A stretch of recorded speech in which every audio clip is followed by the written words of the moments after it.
మన నా వీడియోలో చూపించినట్లు 48 గంటలు అయిపోయింది. ఇప్పుడు జీవామృతం ఈ విధంగా తయారైందనమాట. ఈ స్ప్రేయర్లో వేసినటువంటి జీవామృతాన్ని ఈ స్ప్రేయర్ పైపుకు డ్రిప్పులకు కనెక్ట్ చేస్తాము. చూసారా, ఇప్పుడు బ్యాటరీతో రన్ అయ్యే స్ప్రేయర్ స్టార్ట్ అయింది, వర్కింగ్ అనేది స్టార్ట్ అయింది.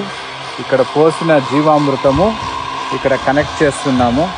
కనెక్ట్ చేసిన వెంటనే ఈ పైపుల ద్వారా డ్రిప్పులు కనెక్ట్ చేసినాము. డ్రిప్పులు కనెక్ట్ చేసిన తర్వాత పరింగ చెట్లు, ఈ పరింగ చెట్లకు ప్రతి చెట్టుకు అడుగు భాగానికి ఈ విధంగా వెళ్తూ ఇక్కడ చూస్తున్నారండి, ఇక్కడ చూడండి డ్రాపులుగా పడతా ఉంది. ఇదే జీవామృతం. ఇప్పుడు మనం ఇచ్చినటువంటి జీవామృతము ఇట్లా డ్రాపులుగా ప్రతి చెట్టు వేరుకు వెళ్ళి బాగా చేరుతూ ఉందన్నమాట.